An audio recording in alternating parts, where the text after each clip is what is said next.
Os trens estão parados na Crimeia.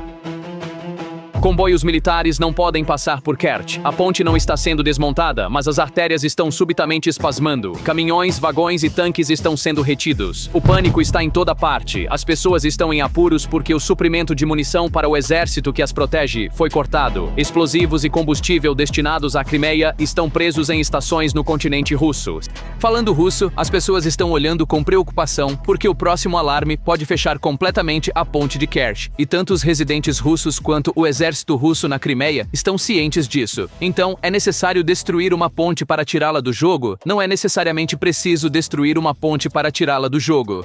A incapacidade dos trens russos de passarem com segurança para a Crimeia, a proibição de cargas perigosas, faixas fechando por minutos a cada alarme e uma única explosão subaquática mantendo engenheiros presos às suas mesas por meses, tudo isso explica como a Ucrânia paralisou a ponte de Kerch em apenas 3 ataques. De acordo com Vasil Maliuk, chefe do Serviço de Segurança da Ucrânia, a ponte de Kerch está atualmente operando com capacidade limitada. Em particular, veículos com peso superior a 5 toneladas não têm permissão para atravessar. Em outras palavras, a ponte é inutilizável para a logística militar. No entanto, para entender melhor este ponto de ruptura, precisamos rebobinar o filme.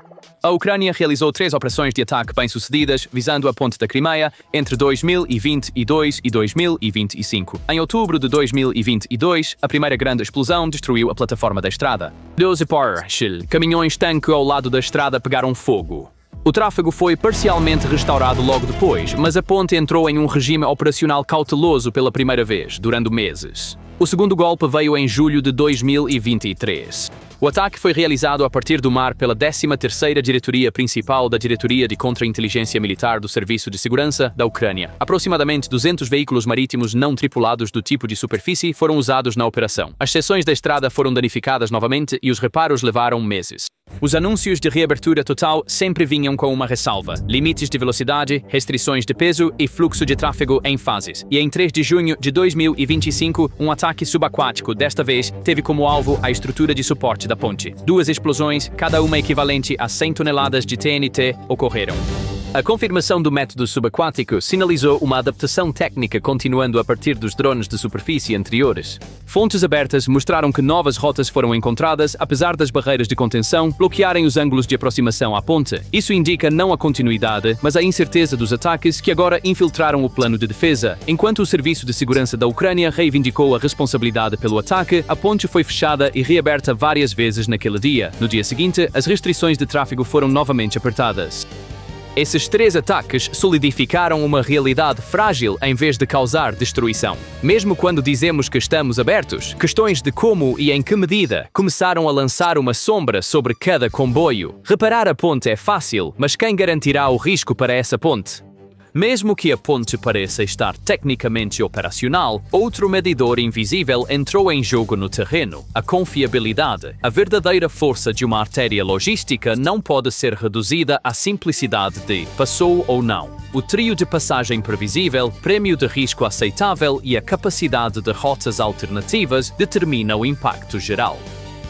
É por isso que a avaliação da inteligência de defesa britânica no final de 2023 foi tão severa. A ponte havia se tornado um fardo de segurança para Moscou. Elementos de defesa conectando ar à terra e mar à costa estavam prendendo pessoal e poder de fogo necessários em outras frentes, através do Estreito de Kerch. Medidas no setor civil também sublinharam essa avaliação.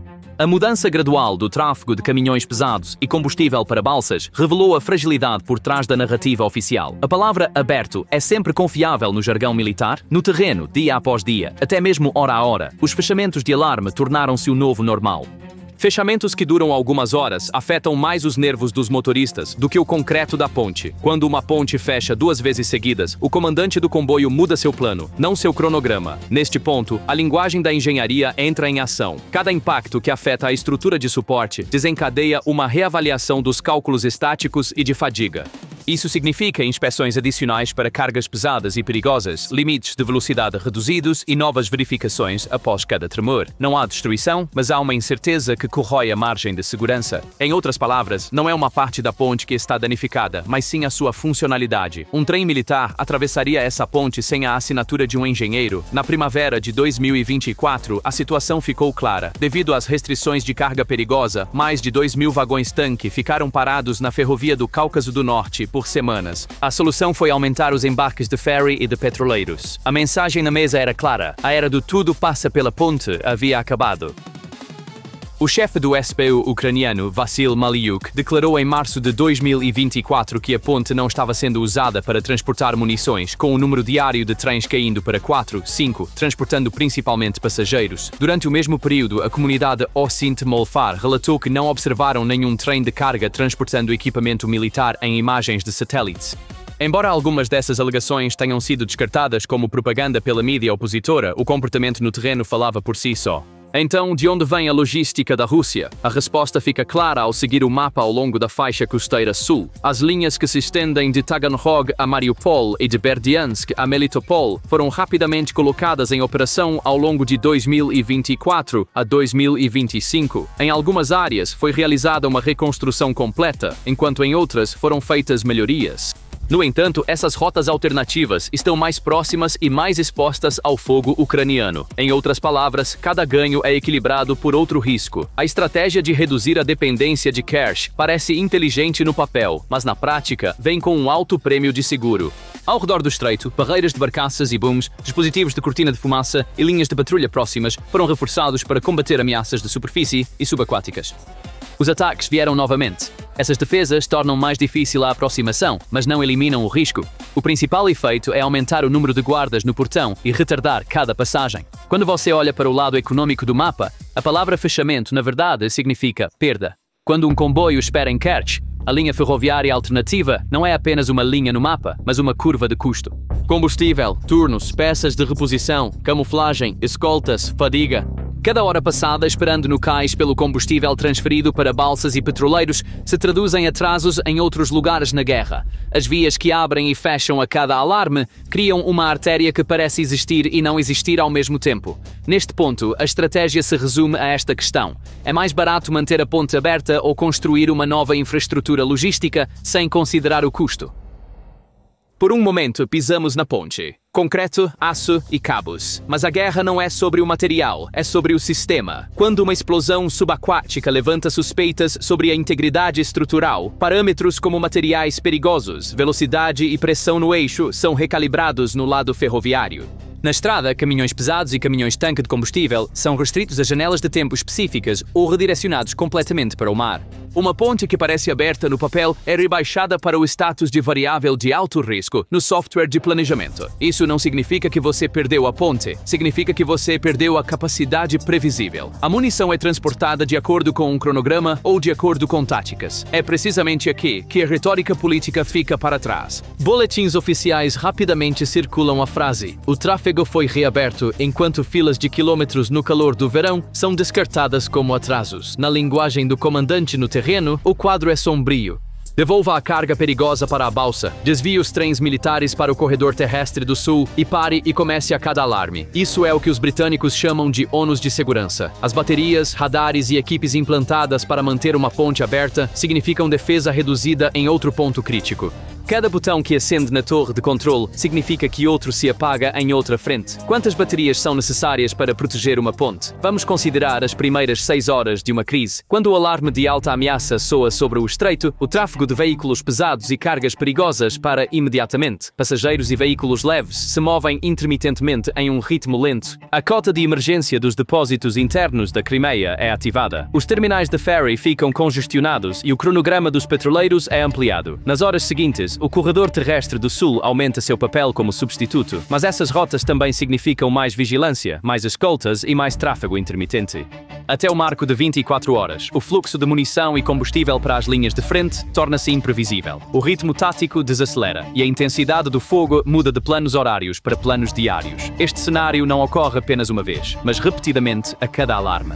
Uma voz de objeção se levantará, mas a ponte ainda está lá. Os veículos estão passando. Não consegue ver. Sim, a ponte ainda está lá na foto. Sim, o tráfego civil continua na maioria dos dias. Mas a questão não é quantos veículos passaram, mas qual carga, a que velocidade e com que margem de segurança.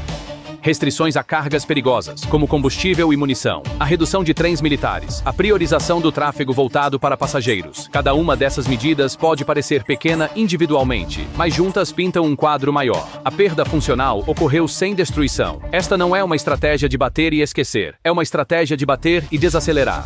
Retornando à psicologia no terreno, a ponte de Kerch foi retratada como um dos projetos simbólicos pessoais de Putin. Portanto, cada alarme não é apenas uma interrupção de uma rota, mas também de uma narrativa. A narrativa de legitimidade construída em torno da conexão entre a Crimeia e o continente russo tropeça a cada contratempo logístico, mas Moscou está tomando contramedidas. Expandindo o corredor terrestre sul, reforçando as defesas aéreas e marítimas ao redor de Kerch, aumentando as barreiras de barcaças e booms, ativando cortinas de fumaça com mais frequência e gerenciando o regime de passagem de forma a evitar e desviar. Cada uma dessas medidas transforma a ponte de uma estrutura estática em um projeto de segurança dinâmico. E é precisamente aí que orçamento, planejamento e tempo começam a ser consumidos. Quando olhamos para os resultados operacionais, o quadro fica mais claro. À medida que a densidade de artilharia e UAV aumenta na frente sul, a mudança da espinha dorsal ferroviária da Crimeia para a faixa costeira altera a geometria do reabastecimento. Isso encurta distâncias em alguns pontos, enquanto aumenta a exposição a ameaças de fogo em outros. Cada interrupção na sincronização entre transferências ferroviárias e operações de ferry tanker significa que planos de fogo de alto volume estão sendo adiados em certas seções da frente. Quando o ritmo horário de abastecimento muda para um ritmo diário, o som do fogo de artilharia torna-se mais fraco. É por isso que manchetes como "a ponte não foi destruída, mas foi perdida para fins militares" não estão sozinhas. Enquanto algumas publicações independentes e de oposição afirmam isso explicitamente, a cobertura dos eventos atuais por agências de notícias convencionais também pinta um quadro semelhante do resultado real. Outro detalhe crítico é a mentalidade dos tomadores de decisão. A ponte rodoviária está constantemente no olhar do público como parte da vida diária. Um dia há um fechamento parcial, no dia seguinte há filas, no dia seguinte há vídeos. O público não vê a diferença entre a ponte estar funcionando e a ponte ser segura.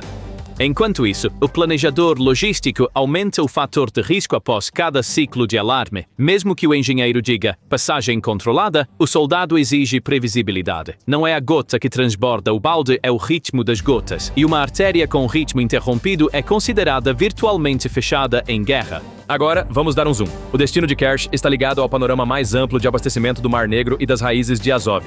À medida que a linha ferroviária que desce de Rostov para a faixa costeira sul assume o papel de nova espinha dorsal, o orçamento alocado para reparos e segurança está aumentando. Pontes de backup, pontões temporários, rotas de ferry adicionais, cada uma é tecnicamente viável, mas cada uma é estrategicamente custosa, porque cada rublo investido em uma região está faltando em outra. Cada fortificação que Moscou constrói enquanto vive com a realidade de que a ponte é um alvo a qualquer momento, significa evacuação de campo para outra frente. É por isso que o diagnóstico do Ministério da Defesa do Reino Unido sobre o ônus de segurança não é apenas uma sentença, mas uma linha de balanço. Claro, há uma contranarrativa. As agências oficiais estão rapidamente espalhando as frases aberto, fechado, reaberto. Motoristas esperando no calor do verão tornam-se a representação visual da mensagem de que a vida civil continua. No entanto, as páginas estão se fechando de forma diferente no caderno do soldado. Quando os trens militares se tornam escassos, classes de carga perigosa são redirecionadas para balsas e faixas são fechadas a cada alarme. Um planejador escreve: "Não vamos assumir que a ponte é transitável, em vez de vamos atravessar a ponte." O significado atual da ponte da Crimeia reside precisamente nessa dualidade. Um símbolo para a política, uma variável para a logística. E nas linhas de frente, variável significa risco. Pode não haver uma única resposta para a pergunta "o que acontecerá agora?", mas alguns fatos tornaram-se muito claros. A ponte de Kerch ainda está de pé, mas sua função mudou. Esta estrutura maciça sobre o Estreito de Kerch está tecnicamente ainda em uso. No entanto, sua confiabilidade está seriamente em questão. Após os grandes ataques em 2022 e 2023, as ameaças aéreas, ataques de UAV e drones marítimos contra a ponte tornaram-se uma nova normalidade permanente. Hoje, a ponte está fechada para veículos com peso superior a 5 toneladas e a passagem de comboios militares é tanto arriscada quanto lenta. Isso a torna uma artéria estratégica, mas agora de alto risco aos olhos da Rússia. Em outras palavras, Kerch está de pé, mas logisticamente paralisada. O corredor terrestre do sul, alternativa ou novo risco. A Rússia está mudando seu foco para a rota terrestre do sul para reduzir sua dependência de Kerch. No entanto, essa rota está dentro do alcance das armas de longo alcance da Ucrânia, incluindo HIMARS, SDB, AASM e ATAK-MS. Enquanto algumas seções do Corredor Sul estão mais próximas das linhas de frente, reduzindo a rota logística, o risco de cruzar sob fogo aumenta. Assim, a alternativa que Moscou vê como solução vem com novas vulnerabilidades. A rota marítima está se expandindo, mas depende das condições climáticas e da ameaça de UAVs. Restrições na ponte colocaram um novo fardo no tráfego de balsas e petroleiros. As operações de transporte militar civil usando plataformas flutuantes através do Mar Negro e do Mar de Azov estão aumentando dia a dia. No entanto, essas rotas dependem das condições climáticas e são vulneráveis a ataques de vantes, em particular os recentes ataques da Ucrânia a portos, docas e navios em movimento usando drones marítimos estão testando as capacidades de segurança marítima da Rússia. Mesmo uma desaceleração em todo o transporte durante uma semana de tempestade afeta diretamente as rotações de tropas e o reabastecimento de munições. Engenheiros e comandantes estão de volta à cena a cada alarme. Toda vez que há um ataque à ponte de Kerch, não são apenas as ameaças de mísseis e drones que entram em jogo. A avaliação de danos de emergência dos engenheiros, os protocolos de desvio de tráfego dos especialistas em segurança e os algoritmos de decisão em nível de comando também são reativados. Os caminhões esperando no campo, os ônibus desacelerando e os veículos voltando nervosamente para a estrada de desvio não são apenas um sofrimento civil, mas um indicador estratégico. Cada atraso nas linhas de frente é uma janela de oportunidade para o inimigo. Quando uma bateria de artilharia recebe sua munição com 2 horas de atraso, um ataque é adiado por um dia. Uma defesa que estava prestes a colapsar é fechada. É por isso que Kerch não é apenas uma ponte hoje, é uma máquina do tempo. Quem usa o tempo melhor é mais valioso do que concreto. Obrigado por assistir. Obrigado por assistir. Obrigado.